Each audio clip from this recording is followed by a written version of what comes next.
What's up, everybody? Josh here. Just wanted to take a quick second to tell you about one of our favorite companies to utilize during that pre-rut and rut time frame, and that is Brush Creek Monsters, LLC.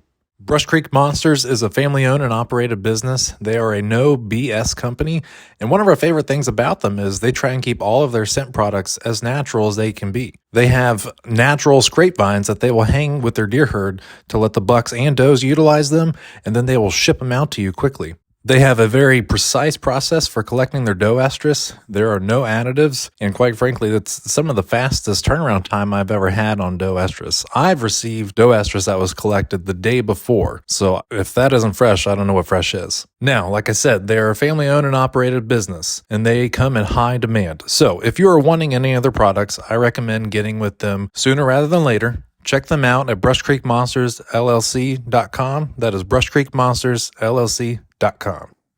Peep rotation. There's nothing more frustrating than pulling your bow back on a nice buck only to not be able to see your pins clearly because your peep is rotated. This is something that I've personally experienced in the field, and I know Chris and Rick both have as well. In order to reduce this risk, we only pick high-quality bowstrings to put on our bows. That is why this season we have partnered up with Hooked Up Bowstrings. If you are looking for a high-quality string to help get you through the season, look no further than Hooked Up. Matt, the owner, is a fantastic guy. He is an accomplished competition archer and an accomplished hunter in the woods. You can visit his website at hookedupbowstrings.com. Use the code MOBILEHUNTER10. That's MOBILEHUNTER, the number 10, in order to get 10% off your order. Hey guys, Rick here from the Mobile Hunter Podcast, and I'm here to tell you about one of our sponsors, Sadie's LLC, Custom Ammunition and Gun Works. Aaron Satterfield and his family have been turning out some awesome game loads that have been putting down deer, waterfowl, and turkey all year long. The Sadie's Fatty, the turkey load that we use, can stop a bird dead in its tracks. Check them out at saddiesllc.com. That's SATTIES LLC.com, or on Facebook at Sadie's LLC, and tell them the Mobile Hunter Podcast sent you.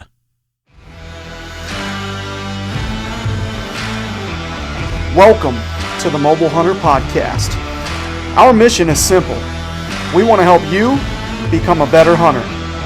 We believe that mobility kills and efficiency will set you free.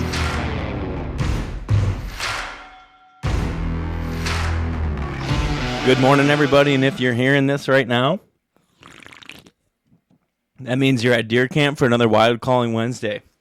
And we have got two very, very special guests. We got one Wild Calling Wednesday virgin right now, a really good friend of mine. His name is Greg Litzinger. Greg, how are you doing right now? What's happening, man? And Greg is, Greg, you reside in PA, right? Jersey. What am I talking about? Jersey, you hunt PA, but Yeah. I think we got Greg from Jersey. Greg introduced me to my good friend Clint Campbell, and man, what a cool relationship that's going to be in the future. And then we got the first repeat offender, and he is none other than the man that smells just like deer and can smell them probably just as well as they can smell him. Johnny Stewart.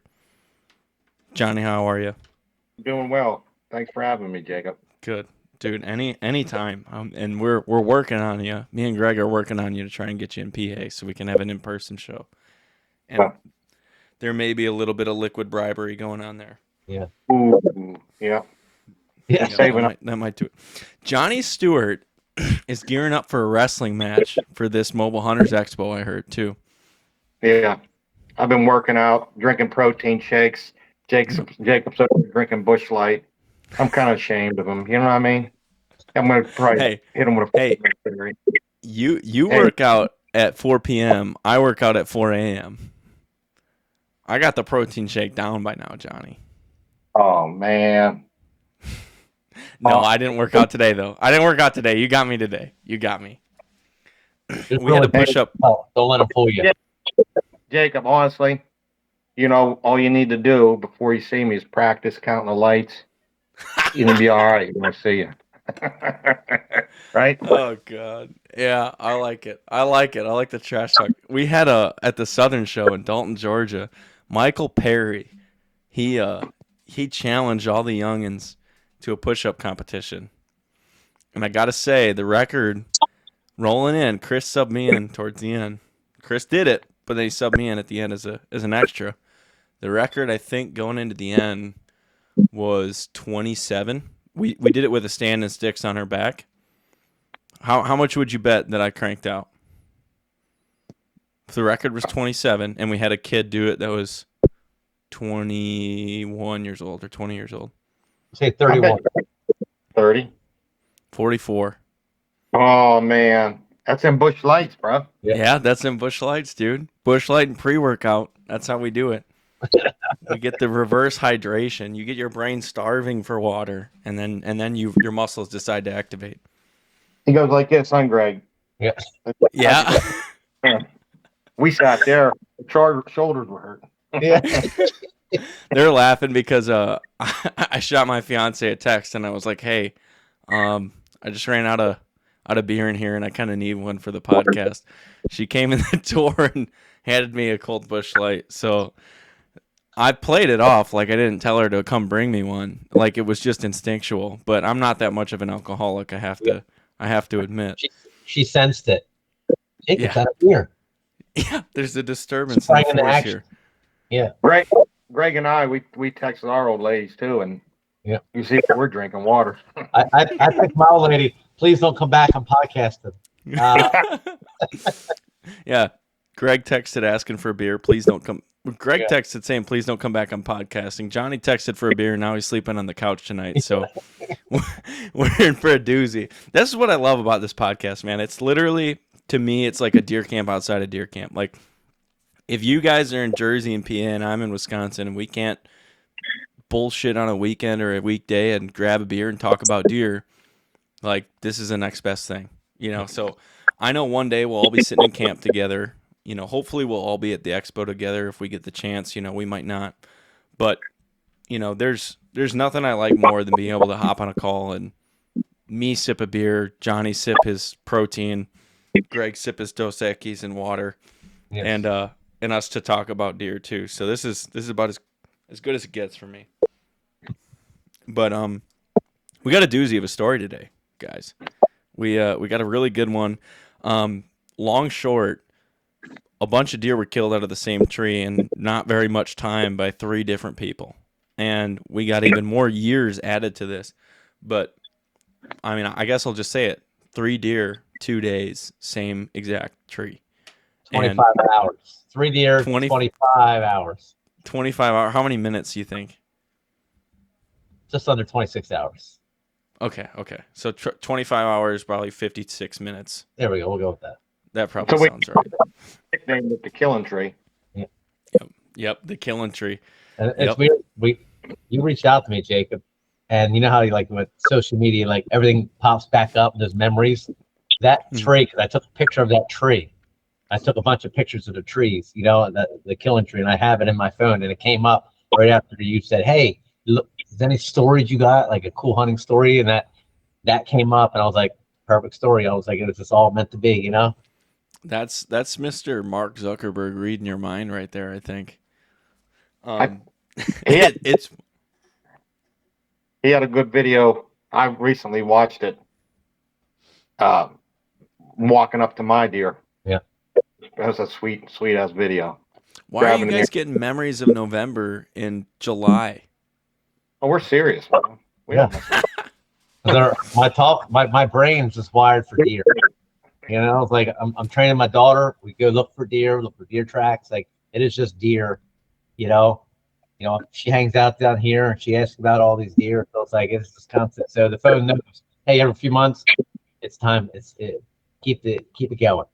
Revive that drive in you. Yeah, that's really. I mean, I gotta say, I can't let my girlfriend follow you. You, Greg, and Jacob Emery. My fiance can't follow either of you because every time she sees that crap, she gets baby fever, and I'm too young for that. So I got a lot more years of travel and hunting in me, and so I got to keep her away from your accounts. But I have to say, how old are you? I'm 24. I'm gonna be 25 in August, so I'm like 24 3/4. But Yeah, dude, I had them late. 30 is probably a good age. Yeah.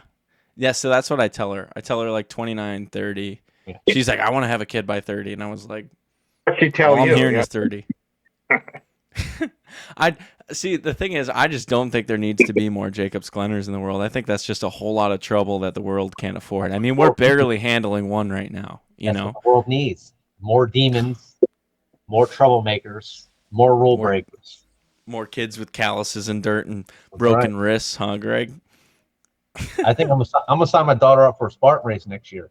I'm gonna drive to the PA mountains. I'm putting that in an obstacle course race.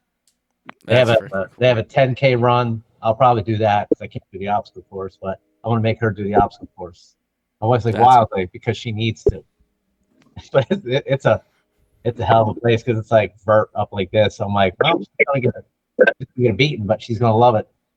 Yeah, that's awesome, man. I mean, I'm gonna do a little race with a buddy. I think a Tough Mudder or something like that. This off season here coming up, actually right around my birthday. But I always see those pictures of you like teaching her how to shoot, and for me, like that's the thing that got me. That's the thing that gets me in hunting. It's not the act of killing one myself, but it's like sharing it. And I got a buddy that I'm gonna have on this podcast. If I don't know what order these episodes will be dropping, but I've done a lot of things with this dude. He's been there for me for everything, and I'm getting him more and more into hunting, and I got a few friends I'm getting into it. But like seeing the reaction on their face, like, I mean, it brings me to tears sometimes. Like thinking that's how I looked to my dad when I was younger. Like I get to pass on this thing that, gives my life purpose, and that means so much to me. So like seeing your girl shooting and stuff, like probably shooting better than I am right now.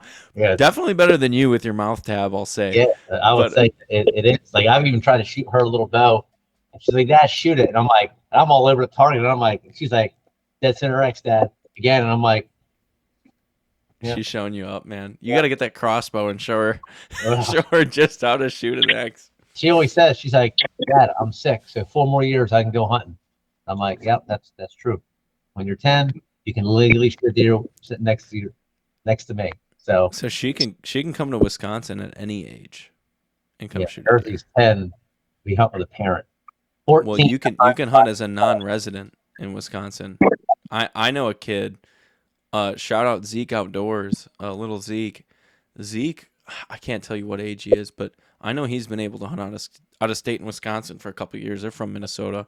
Really big fans of the hunting beast and the wild calling and stuff like that. But awesome kid. Great people. Great dad. Dad's name, I won't say, but that's why his name's Zeke Outdoors on all the social media. But great family. But that kid actually shot a buck with Dan on a gun drive in Wisconsin this last year.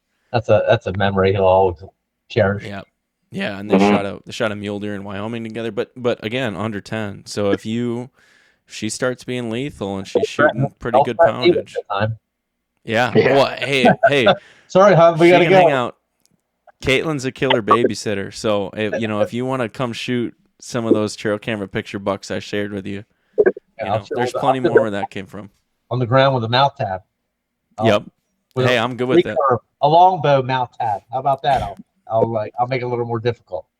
You can do that. I'll sit in a tree above with a knife. So I'll give it a stab. We'll have Johnny waiting down the trail. Johnny can wrestle him to the ground. Oh yeah, I'll double leg him. I'll quad leg him. Take all 4 out. We'll get a quad team or a triple team combo on this. We'll start tag teaming deer out in Wisconsin. Yeah. Well, speaking of tag teaming deer and back-to-back killing here, Johnny, get us kicked off here. How did this whole story come to be? I mean, I think you're the guy, and I hear this story way too often, is Johnny Stewart found a spot, and I killed a deer in it. So Johnny, I believe the year we're theorizing is 2017. I mean, so many deer fall at your arrow or your friend's arrow, so it's kind of hard to understand what year it is, but 2017, you got your cabin out in PA. What happens? Yeah, and I was still working on it, so we were kind of. No, you didn't even have your cabin yet. We were at Earl's. I mean, the cabin, I did have it because we hung them out front. Remember? Oh yeah, that's right. Yeah.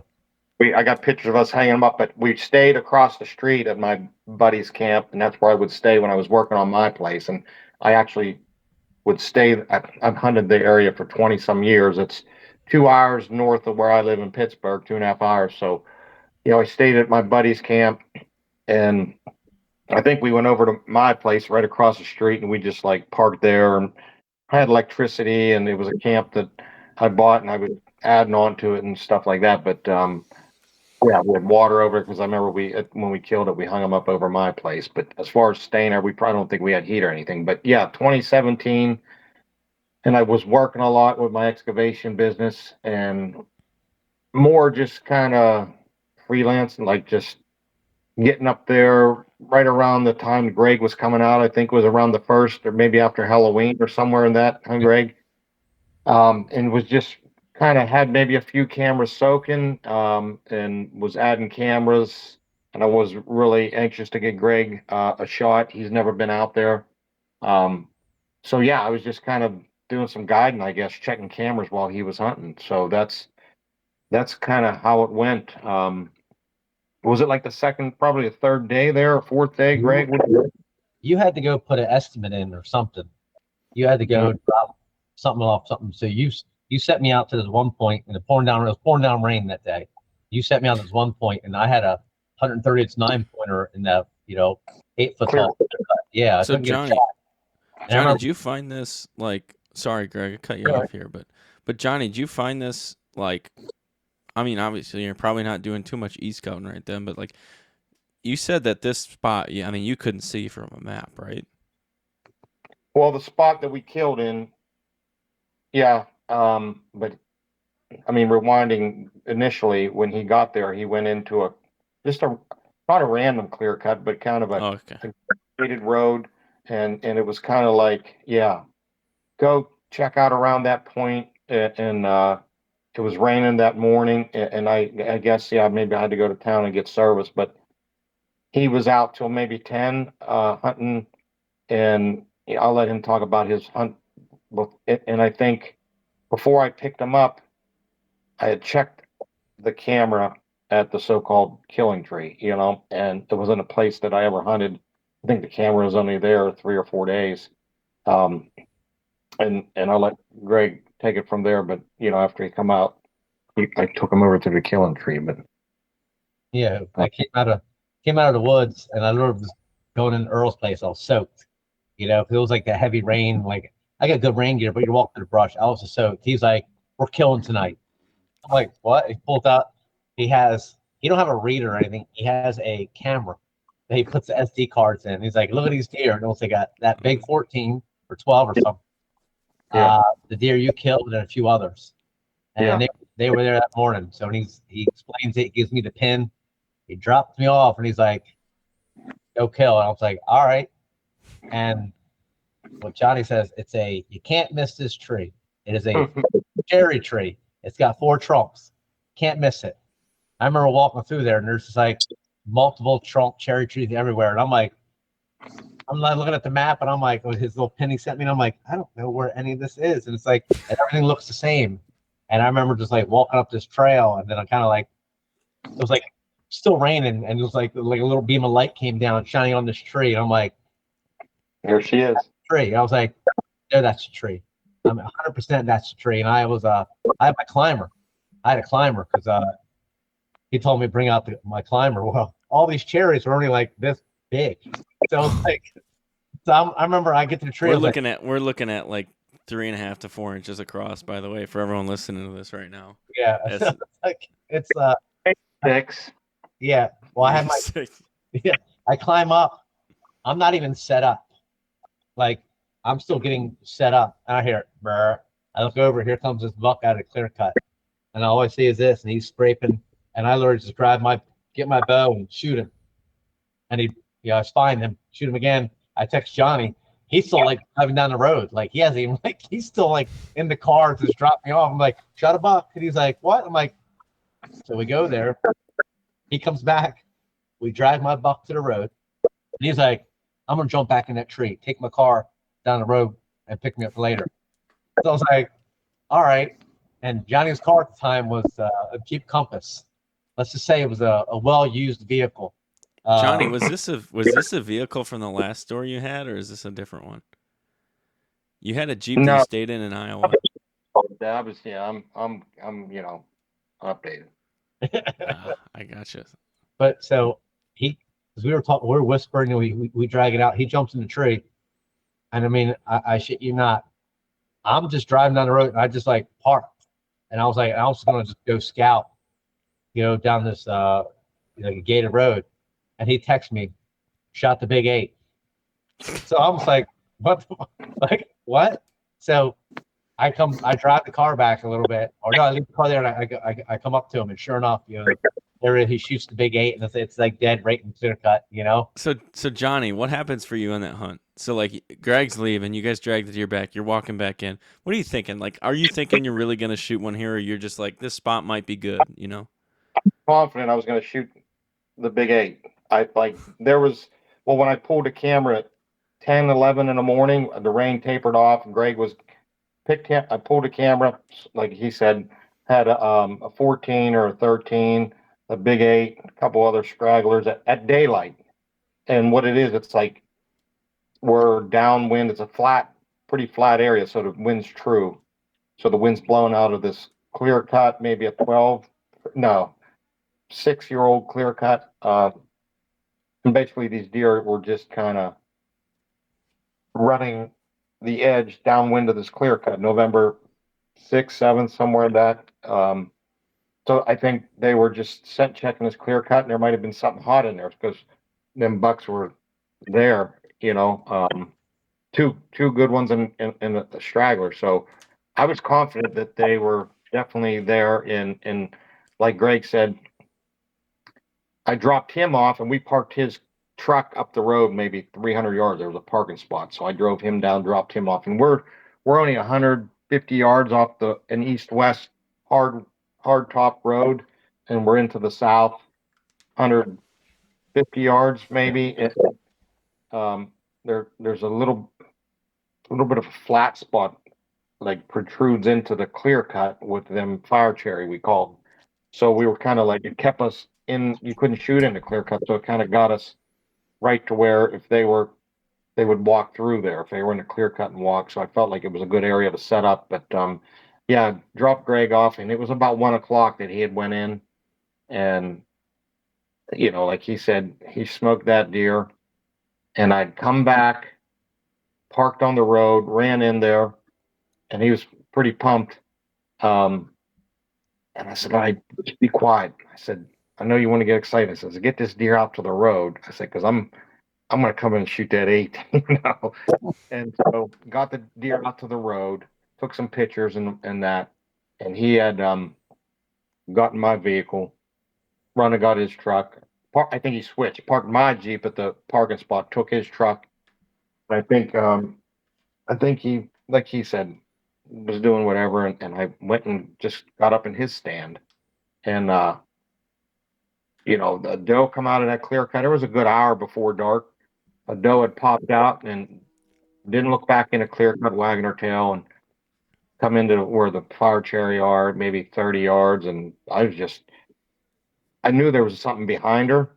I think he had already bred her because he wasn't, bumping her and that. They were, yeah, he was probably in her with her all morning, and he bred her. And there was just, after she got bred, she come out, and she was out of the clear cut there maybe for 5 minutes, and I'm watching her. And, well, she didn't give any signs of a deer being behind her. I was hoping that she did, like, Nancy, something's behind me, but she was calm. She probably already been bred, and she would just walked out, and then she gave one look back, like, "You coming?" And I said, "Uh-oh, something's behind her." And it could have been a fawn, or something like that. And I seen him. He stood in the clear cut, watching her. Like, "Oh shit, there's that big 8. Well, I'm gonna smoke his ass." So she milled around, and finally she went out into them fire cherry, a little bit feeding on some briars, and he come, broadside 30 yards. So I shot him, and I don't know, he probably ran 50 yards. And then it was, so by the time we got Greg's deer out, he shot his about 1. We probably got his deer out. It was 2:33, and it's dark around 5:30. So yeah, I was probably shot him around 4.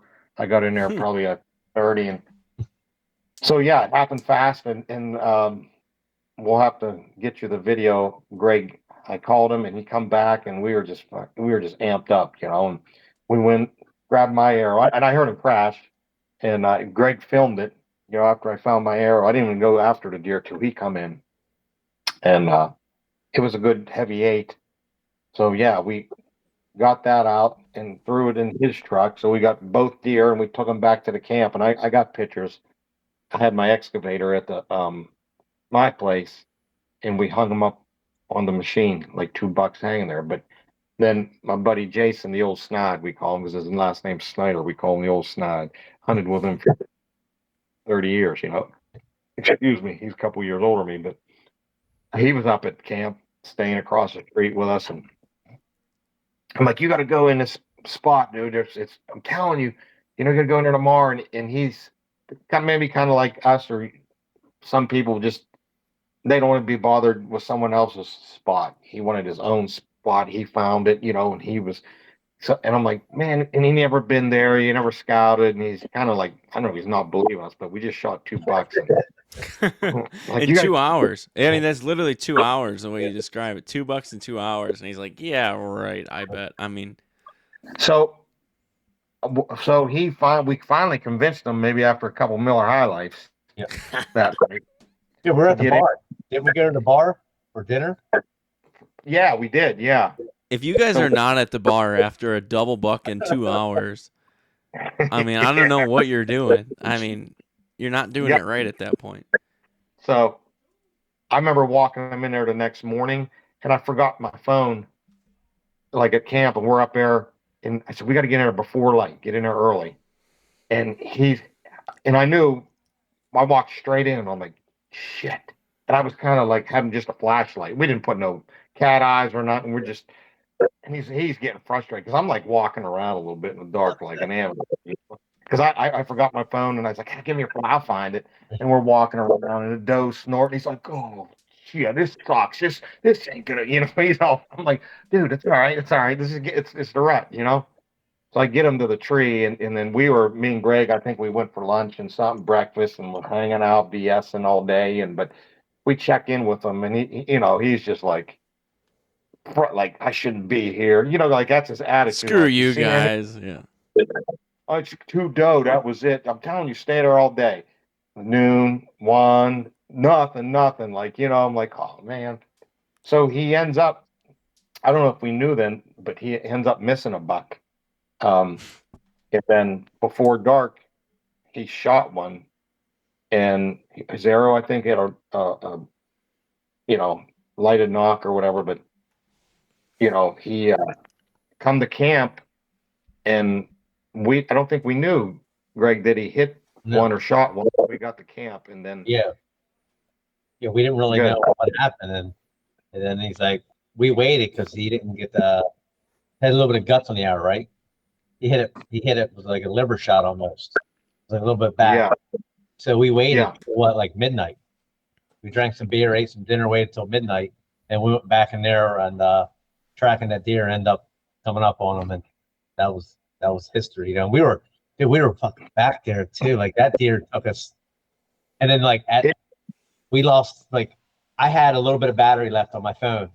Jason's phone was dead. Johnny's phone was dead, and I'm like, and I don't really know where I'm at. I got because I got a compass in my phone, and I'm like, we're like dragging this deer like in circles because it's like it's so thick, trying to get around stuff. And it's like we're gonna get stuck out here. We end up coming to that pool in wherever it goes in.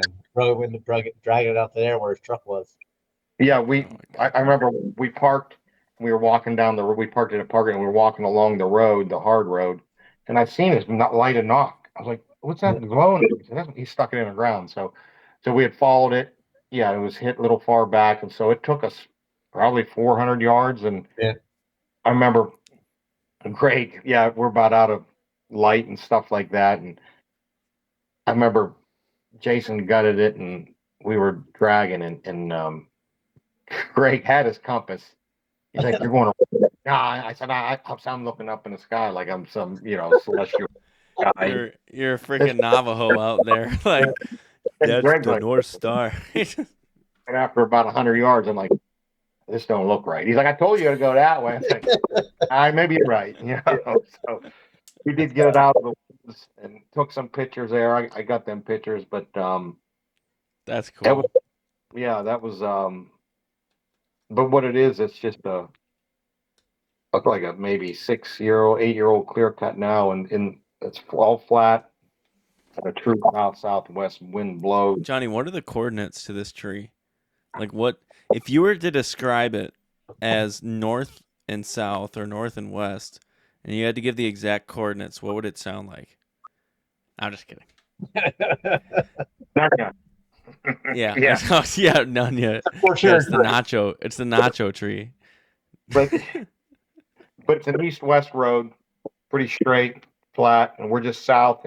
The first 80 yards is mature woods. Then there's like an older cut where we are in that fire cherry, which is maybe a 20-year-old cut, and there's still some daylight comes in with that fire cherry that gives it some browse on the ground, and just enough distance from the road that.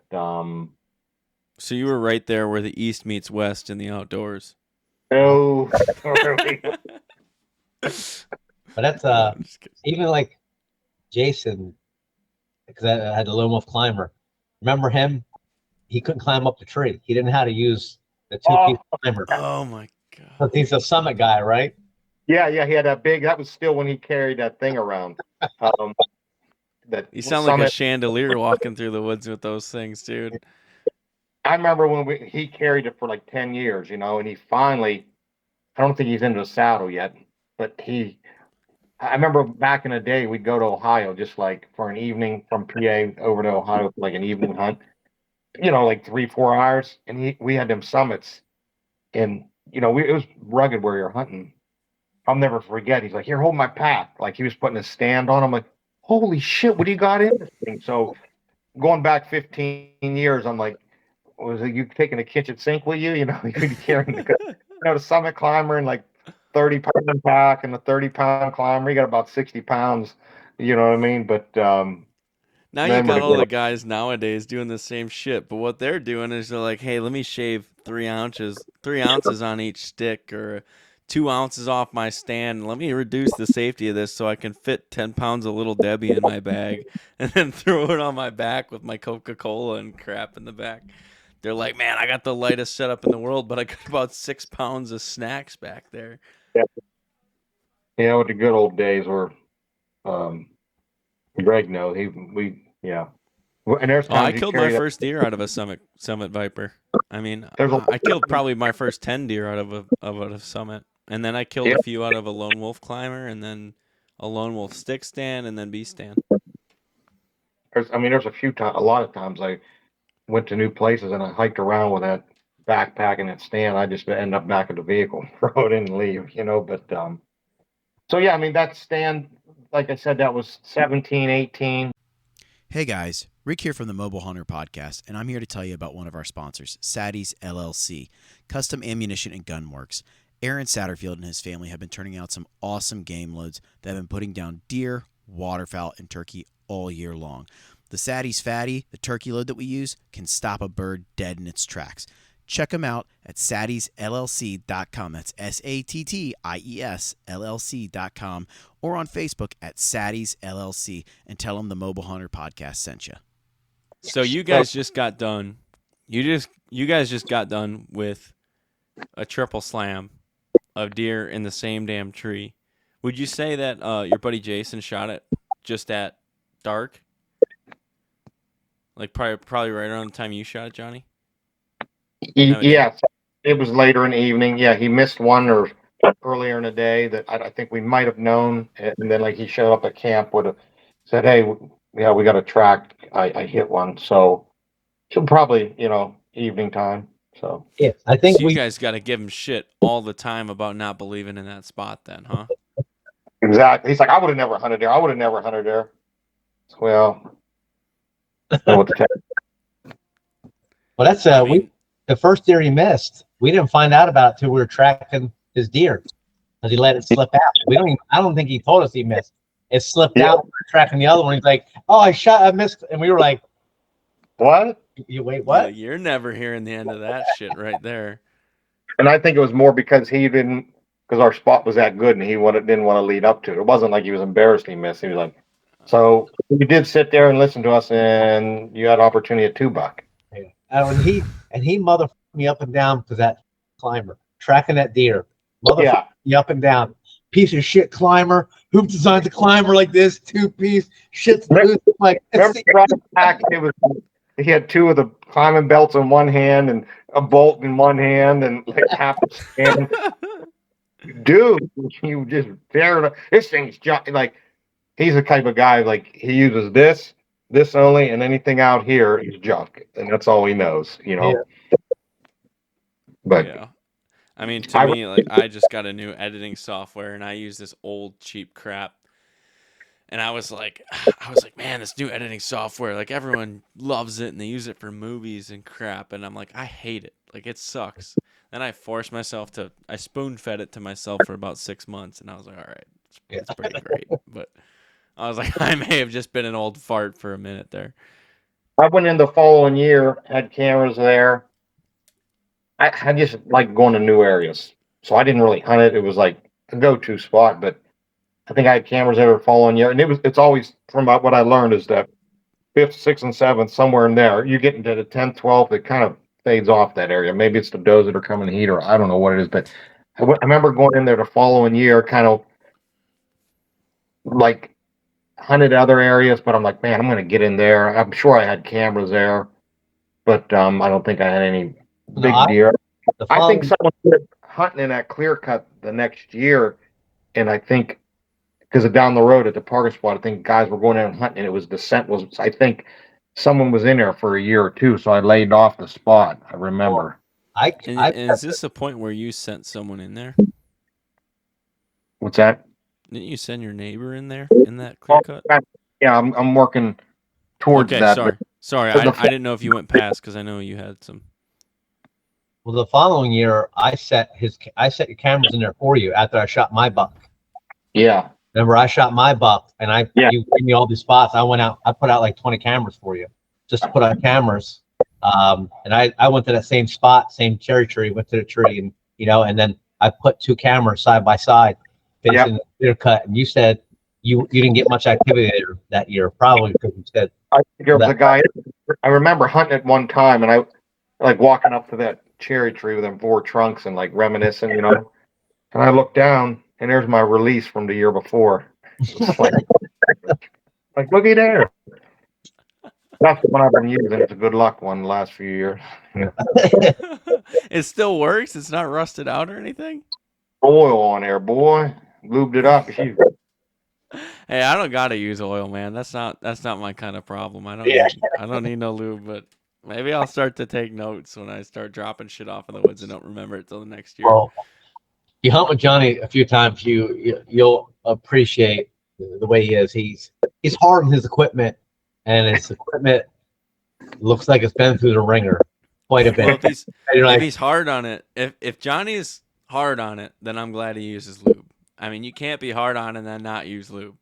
I mean, his bow, the first year I went up there, his string, it looked like just cotton balls. It was so frayed.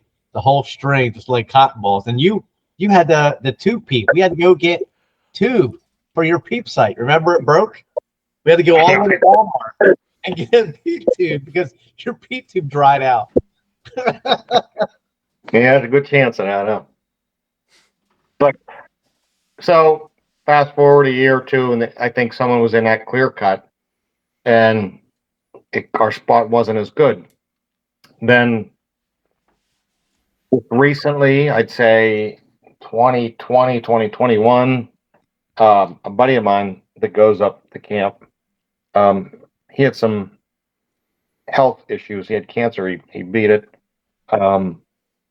Cancer free, but he has like neuropathy in his feet. He can't get around. Can't climb stands like he used to. Can't walk far. His name's Greg too, but I said, Greg, I got a spot for you, man. And he needs a ladder stand. He feels safe in that, I said, you got to go hunt this spot. And it was kind of like he had his spot up through November, and we were getting into the second week of November. And I think We drug a ladder stand in there for him. Didn't have cameras because I think it dried up because of the hunting pressure there. And he did a few hunts there. And like I said, like you get into the 10th, 12th, 14th, it kind of dries up. But he hunted a few times with the bow, and then he ended up first day of rifle hunting that stand, shot probably 135-inch 10-point. He was tickled pink, right? I think that was 22. Yeah, 22 or 23. Anyways, yeah, 22 that was. And so running cameras, he ran cameras, and just intel over the years. Last year, I was like, you take that spot, hunt it bow season. I said, you need to be there the 5th, 6th, and 7th. That seems like that's the time to be there. So he ran cameras there last year, and he like moved his stand a little bit north, which is closer to the road. It seems like the deer were staying just further downwind of the cut. And he had some good deer in there. Saw shooters, and he was in there a few times end of October, getting into November. And I remember telling him, this was last year. I said, you need to be there the 5th, 6th, and 7th. You sit there 3 days, you'll kill a buck. And he hunted at the 5th all day, hunted at the 6th all day, and he was up there hunting for a few days, 4 or 5 days. He was kind of burned out. Right, or he ended up going home, right? And I was like, you know what's going to happen now? I said, it's November 7th. So, anyways, he had told me, he said, since I kind of gave that spot to him, he said, I'm heading home. Go in there and hunt if you want, And so this is November 6th, and Bill from Spartan Forge was up. He had shot a deer on the 6th up there. So we celebrated bows at camp, and we had a good celebration the night of the 6th, probably up till 1 o'clock, eating back straps and drinking beer and how we do at camp. And the next day I got up and I had a film guy with me, and he had to go home for a few days. I said, you're leaving at the wrong time. I let him go. We would hunt a lot. So Bill's like, I'll go film you. And so, like I said, we were up till 1 in the morning, and we had to plan. He was going to film me, and I wasn't even sure where we were going. And so we got up, I think somewhere in the night. I said, I got a place, a killing tree. I said, 100 some yards off the road. Let's go in. And he had a lock on, and I had my saddle. And so, man, we got up late, and we were hurting. We were hungover. It was getting daylight, So, and you got plenty of sleep if you were hungover then, because you got past the point of drunk. Yeah, you're right. We were probably a little bit still inebriated, maybe. I don't know. I remember getting up in the morning like, oh, man. But like two of you together, like, we got to go. Maybe it was just me. I might have rolled over, but we got to go. So we had gone outside, and he drove. I grabbed my bow, and I was like, shit, I dropped my bow yesterday and bent my sight. Look at it. It was all crooked, right? So he's like, oh, shoot. So I grabbed an arrow, and I flung an arrow at 20 yards, and he's like, the headlights are on the target, and it was like high and right, like a foot high, foot right. He said, move it. I wanted to shoot a couple to group. He's like, move your sight. We got to go. I'm like, all right. So I move it. I pull back right on. I adjusted my sight. It was bent, but I adjusted it. He's like, let's go. So we drove up there, and we just parked. We didn't park at the parking spot. We parked right on the main road. It's getting gray light. Walk in. And we stayed about 100 yards from the road instead of 150 because the neighbor Greg was hunting there, and he said they're kind of hanging closer to the road. So we just went in, gray light, threw up a stand, and it just felt good. The deer were, it just felt good. You get, and then your instincts kick in, and after smell so them, many, Johnny? You smell them deer in there? I think I did. It just felt right, I really did. This is we're gonna kill. Kind of like the same feeling I had previously, and it was probably on the same day, the 7th. I think it just everything felt good. And he's looking one way, he's like looking east, I'm looking west, and a doe come out of that clear cut, and she come way out. Now we're 80 yards from the clear cut. We're north of it, just further downwind, and she was, I think there was another deer in there that was in heat. She came way out to get away from it, and she just hung out, and then and our campers always kind of were good around 10 o'clock, 10, 11, 12, 1, 2. So I said, it's going to be slow for a few hours. And then we saw deer moving, a doe. Then we heard a grunt, and so we had seen a doe run closer to the clear cut. She run in the clear cut, and a buck chased her, maybe 120 inch.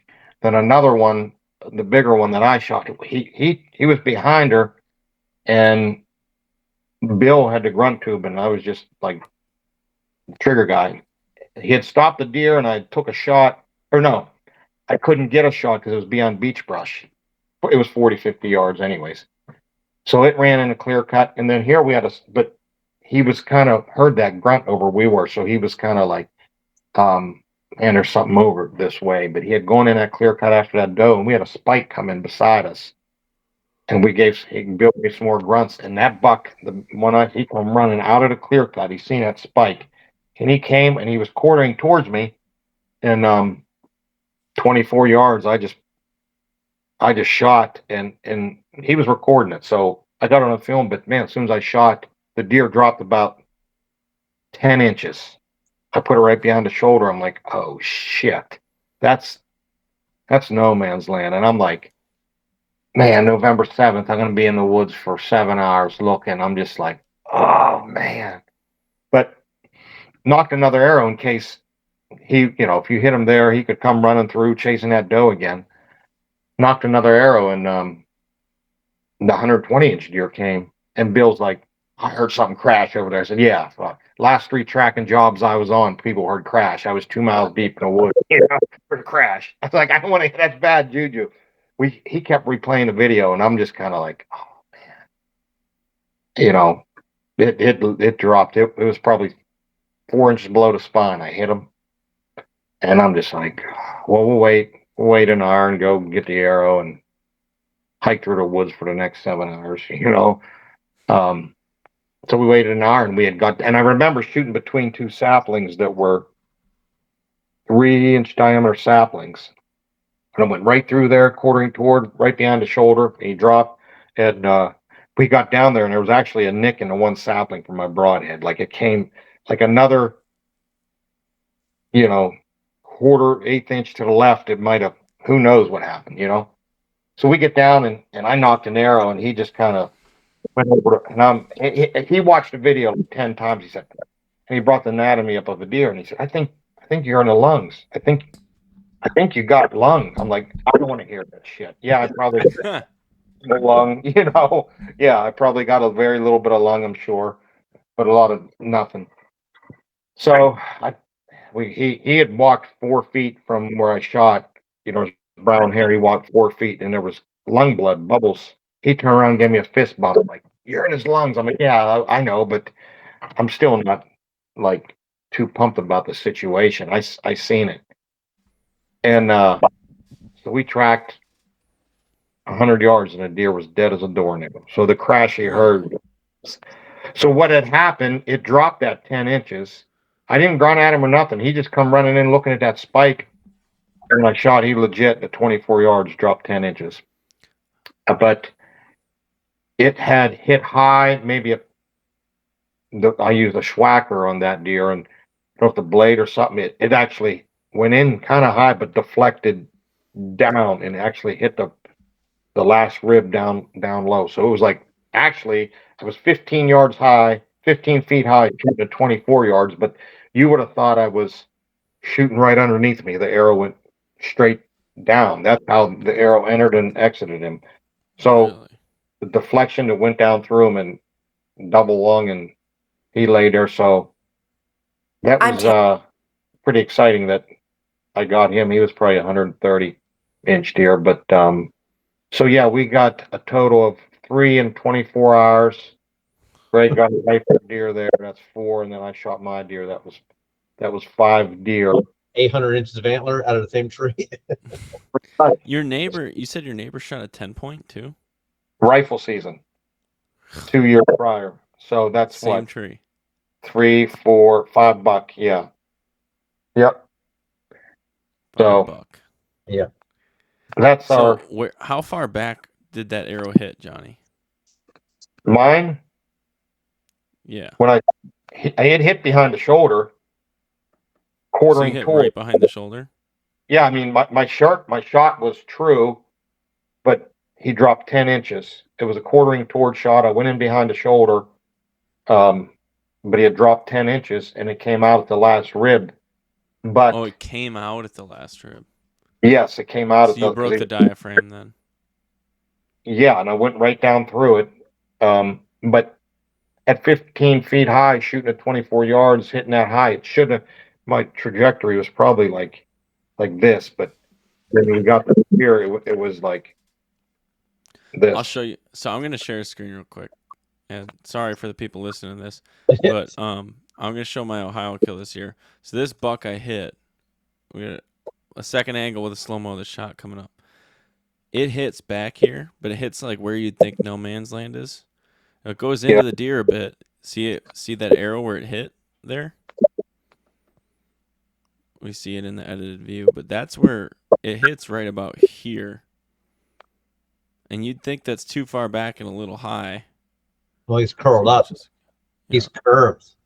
Yep, and that's what happened is his last step, he turned toward me, so I thought I was putting it right behind the shoulder, and that's not where I was putting it. And so what happened is I hit, and I might have penetrated that diaphragm just a bit, but that deer actually dropped in sight. I hit him in an artery. I think it's it's not, I don't know if it's the femoral or what, but it runs along their back, and it's just I hit that inner too. level with where their backstrap meets their spine. And I hit that, and that was it. I hit that too. You're right. Once I got him hung up, I hit that, but it did deflect down. The trajectory changed when it hit him, so it was totally right. It's so weird too, because like you don't know, even after you hit him, or even after you shoot him, sometimes you don't even know that you hit that too, because it's like you're just like, this deer's dead, and however far, and it's not like you can pick out that artery. Like if you cut the deer in half, you could probably see the artery, right? But when you're cutting them and you're cleaning them, right, you're trying to get backstrap out, you're trying to get other stuff out, you're not really seeing where that artery intersects. So you're just seeing a hole. Yeah. You don't always see that it cut that artery too, which that was interesting for me because I was hunting with Jake Bush at the time, and Jake was describing, he's like, dude, I think you hit that artery. And he's got these crazy headphones on, and I don't get people that start yelling after the shot and stuff like that and celebrating and screaming and stuff. I'm just like keenly listening. So I did that for like 4 minutes after my shot, just as quiet as I could. And Jake turns up these crazy high quality headphones he's got, and they're at like, I could hear him standing 10 feet away from him in the same room. That's how loud he cranked this up. And so I just kept it dead quiet, and he could hear that deer crash because he cranked that audio up so much. That deer like ran around and then started walking this way. Right when I last saw him, you could see in like one frame, his rack just turns. And we're like, that's freaking weird. Like, if he turned to go the other way, he'd go like this, he'd rotate. But he like upended, right? And so like right when he upended, a second later, he heard ksh, and that's the last sound he heard the entire clip. And so I had gone down what was basically a freaking mountain, gone down that mountain, drove well over an hour back to Jake's place, spent hours getting this stuff reviewed, and then we went all the way back out there, found the deer all rigor mortis up. It died in about 10 seconds. Yeah. That's always a safe bet, though. So I'd rather leave them for 4 hours than get on and bump them out. Like if I don't, I tell my friends like they're only gonna get more dead. Yep. I said I would rather go take a nap and come back and know that deer's stiff as a board. I can live with that. Like if I don't see that deer physically fall, I'm waiting like an hour even before I get on blood, even before I get down and look at my arrow. Like it's just, I've lost, been doing this as long as I have, I've lost too many bucks by the 20-30 minute rule, or letting your adrenaline get the best of you. So now it's like an hour, and then I'm looking at that arrow, and then I'm gathering all my stuff up and taking my time because I'm in no rush, because that is like the worst feeling in the world, bumping a deer. You're like, oh, I smoked that deer. Yeah, you go 100 yards, you bump them out, and you're like, well, see you later. Never seeing you again. Yeah, and that one was the weird one where like I shot 3 bucks last year. All of them died in sight. I watched all of them fall, but that one I watched fall and I had no idea that I watched it fall. I thought he just went down a steep ridge and I was like, oh, I'm going through hell. Like I'm gonna drag this thing up prior, and every step of distance this way was the same length, if not higher, upward. So I was like, yeah, we're in for some shit. Like I felt bad dragging the boys back out there, but it ended up being pretty damn cool. It was a really good experience. Yeah. That's why we right near the road, huh, Greg? Yeah, it's easy. Like the following year, he set me in a spot. It was snowing. Remember we had that snowstorm. Yeah. You were like, go in there and he explained exactly, like Johnny and I, like he can tell me where to go, like show me on a map. I can go in that spot. Like we think very similar.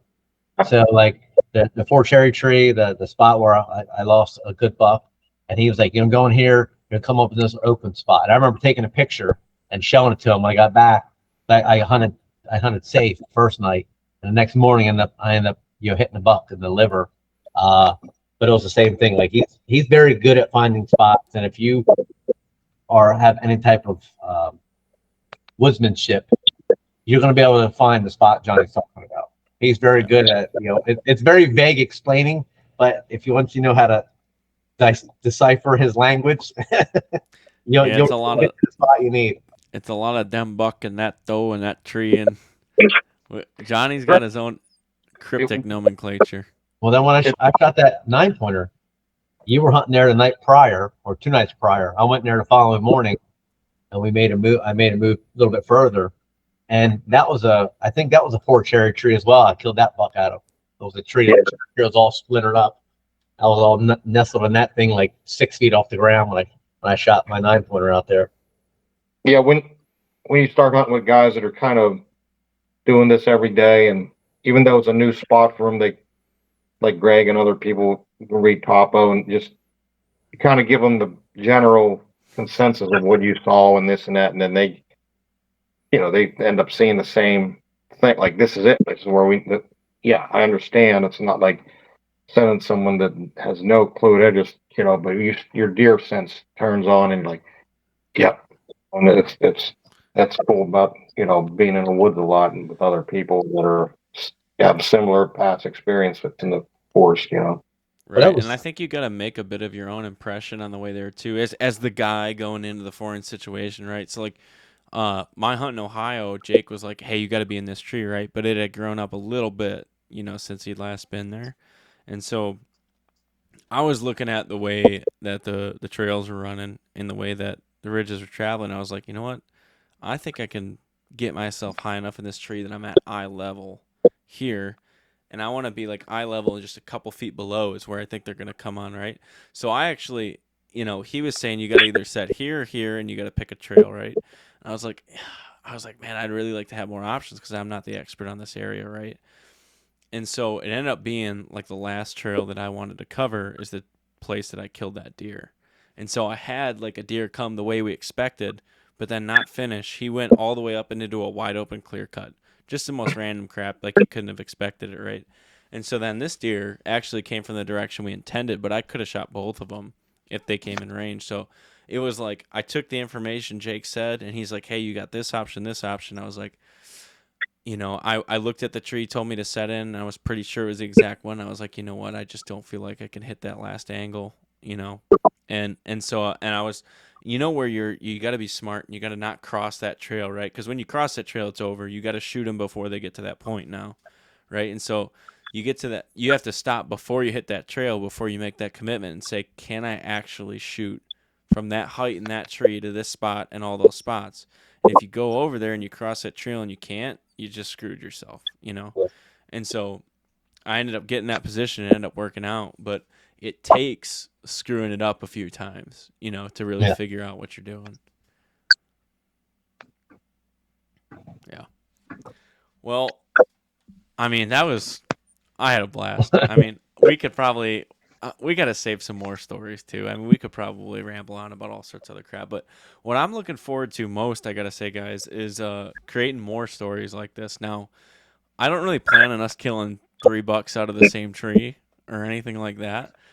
But I would love to have some crazy deer camp in Wisconsin or Jersey or PA. I mean, Johnny, the way you talk about PA has got me wanting to come there, and I know Clint has been trying to get me to come to PA. You think Jersey? There's no deer camping culture in Jersey. It's dying. The deer culture. Do we start one? Is what you're saying? I'm a lone wolf, man. Like all my friends, pretty much, they stop hunting.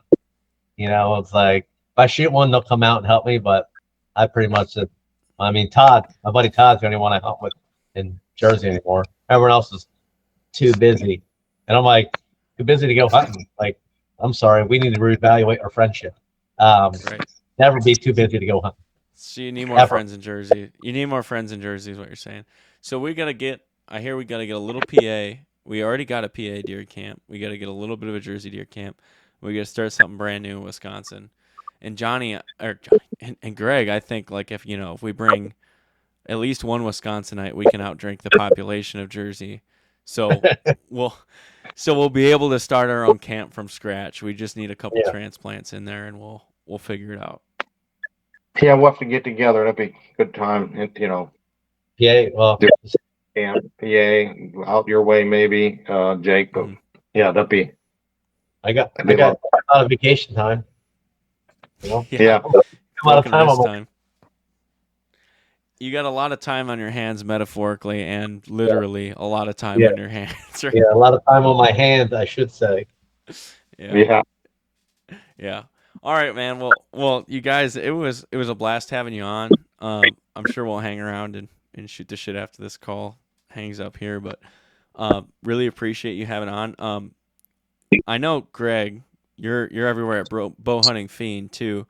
You want to plug where people might be able to contact you if they want to hear maybe some other crazy stories, but also you got a wealth of knowledge on salt marshes, Jersey, and a whole bunch of other big woods and stuff like that. Hunting. Instagram, you need to search my name. YouTube. I have a few self-film hunts when I used to do that type of thing. There's a few. This deer here, last year I filmed. I shot him at like 6 yards in the mountains, coming back to bed. 6 or 7 yards right underneath me. So that's pretty cool. And for those that are only listening to this and not watching the video, Greg just pointed to 178-inch 12-point. It is a Jersey stud. Yeah. Yeah, add them all up together, maybe be 178. No, it's honestly, it's a great buck. Especially for Jersey. I mean, that's a great buck anywhere on public land, but especially for Jersey too. And you are a wealth of knowledge, man. I mean, we have another series coming out here called Whitetail Apprentice, and we're trying to have experts on certain categories and your name up. I mean, both your names have come up multiple times on certain topics, so we're probably going to turn right around and have you on another segment at some point in the future here. But yeah, Greg, you are a wealth of knowledge when it comes to hunting and someone that's inspired me along the way and got me to where I am, really. A lot of credit to you. And Johnny, same goes to you, man. Johnny, where could people find you if they want to learn some stuff from you or see some of your hunts? I'm pretty active on Instagram, posting my stories and stuff like that. But I did film last year, and I'm going to put a YouTube channel out, The Johnny Stewart, I think probably end of July. We're in July here, so or early August. And I'm going to do some more filming this year. So hopefully it works out. I'm a cameraman yet for this year? I've got a bunch of people we've been talking to, and I got some good candidates actually. So yeah, gonna do West Virginia, Ohio, and PA because it's all right here. I'm gonna focus, on them 3 states, and then travel out from there as I, fill tags, or if I don't fill tags, I might just be here all year. So Wisconsin. Wisconsin. Yeah, hurry up and tag out. Yeah. Yeah, it'll be a blast. But hey, no pressure. I know you're gonna get it done. If it's not the same tree, Yeah. Yeah. You'll find a spot. I mean, you're basically Dr. Deer over there. So He's a deer whisperer. he is a deer whisperer. He speaks their language too. I every once in a while, Johnny starts grunting in the morning. He forgets that he's supposed to be speaking English to us. But well, you can find all my stuff on OnlyFans. Oh wait, never mind. That's a different podcast. Yeah. My bad. But yeah, blast to have you guys on here. I'm sure it'll happen again soon. I look forward to making a lot more memories and telling a lot more stories. Thanks, man. Yeah, thanks, Jake.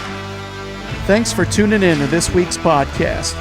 The best way you can support the podcast is by sharing online and with your buddies at Deer Camp. Please follow us on Facebook and Instagram and leave us a 5-star review.